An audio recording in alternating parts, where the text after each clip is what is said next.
Cotton పళ్ళు అయితే ఈ సంవత్సరం సంక్రాంతి ఉగాది అని సంబంధం లేకుండా జాతర చేస్తున్నారు మామ. జాతర అంటే అటంటి జాతర కాదన్న, కన్నులు విందులా ఉంటుంది. ఇంకెందుకన్నా లేటు పదండి చూపించేస్తాను.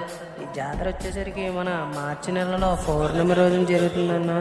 మన ఈ జాతర వచ్చి గ్రామ దేవతగా వేయించేసి ఉన్న శ్రీ కాటుమాయమ్మ మరియు అలాగే కనక మహాలక్ష్మి అమ్మవార్ల జాతర మహోత్సవం మామ ఇది.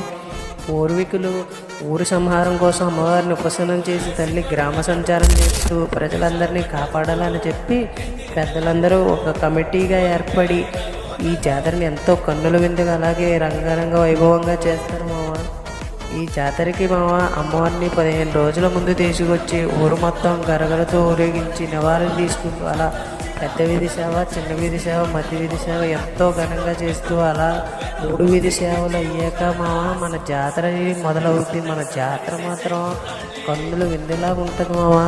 ఇలా అమ్మవారిని 15 రోజుల పాటు సాయంత్రం 7 గంటల నుండి గ్రామంలోకి తీసుకువచ్చి గ్రామ సంహారం చేస్తూ అన్ని వీధుల్లో అమ్మ సంహరించి ప్రజలందరినీ ఐశ్వర్యాలతో అందరినీ కాపాడుతుంది మామ. ఎలా ఈ జాతర జరుగుతుంది మామ. కుర్రోళ్ళు ఈసారి మాత్రం జాతర మామూలుగా ఉండదు. అందరూ తప్పకుండా వచ్చండి. ఉంటాను.